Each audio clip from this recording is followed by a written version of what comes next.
Esse é o gráfico de demanda de leitos hospitalares por leitos disponíveis. Lembra quando a gente fala de achatar a curva?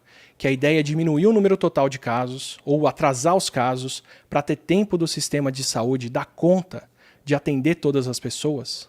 Dar conta de tratar e receber todo mundo? Isso daqui é uma simulação de o quanto a gente consegue achatar o gráfico e qual é a real proporção de leitos que a gente tem para atender a população.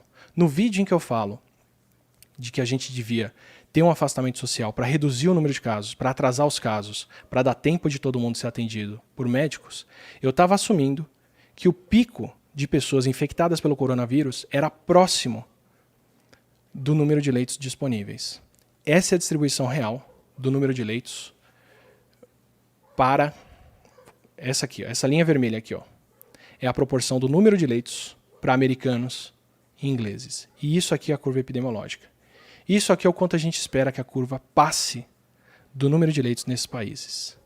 Em preto, a linha preta, é o que aconteceria se a Inglaterra ou os Estados Unidos não fizessem nada para barrar a população. O que eles esperam é que o número de casos chegasse a 80% da população em meses entre abril, maio, junho, julho e agosto. E tivesse essa demanda por leitos hospitalares. Vocês estão vendo a linha vermelha ali embaixo. A linha vermelha é o número de leitos disponíveis. A linha preta é o número de pessoas precisando de leitos hospitalares. São pelo menos 50 vezes mais pessoas precisando de leitos hospitalares do que leitos disponíveis.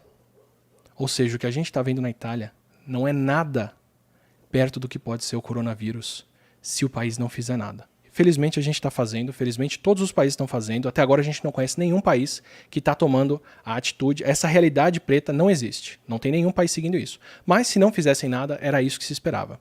E o que acontece nesse cenário onde não se faz nada? São 81% dos americanos contaminados, quase 1% deles morrem em 5 meses, o que dá 2,2 milhões de americanos mortos entre abril e agosto por coronavírus, se o país não fizer nada. Foi isso que eles calcularam. Tá? O cálculo para a Inglaterra, que é menor, é de 500 mil de ingleses mortos. Isso foi o que fez o primeiro-ministro inglês parar e desistir da ideia de não fazer nada. Porque se ele não fizesse nada, ele teria 500 mil de mortos entre abril e agosto. O Brasil está um pouco atrás disso, a gente deve ter esses casos acontecendo um pouco mais para frente. Mas se a gente extrapolar isso para o Brasil, se o Brasil não fizer nada, se as empresas continuassem funcionando em todos os lugares, se a gente não tivesse decretado estado de emergência, se todo mundo tivesse seguido a vida normal, como alguns estão pregando, seguindo essa projeção aqui, só pela Covid, o Brasil teria 1,4 milhão de mortos até o fim de agosto, e só pela Covid.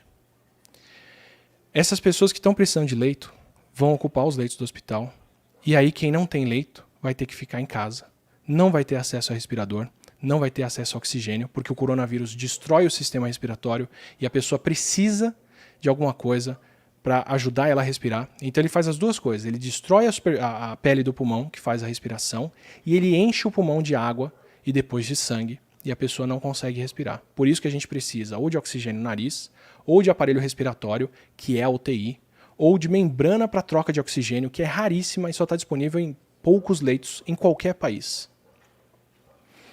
Com tantas pessoas precisando de atendimento, o grosso delas vai para casa e não vai ter acesso a respiradores, não vai ter acesso a nada. O que acontece com o Covid aí é que a letalidade dele dobra.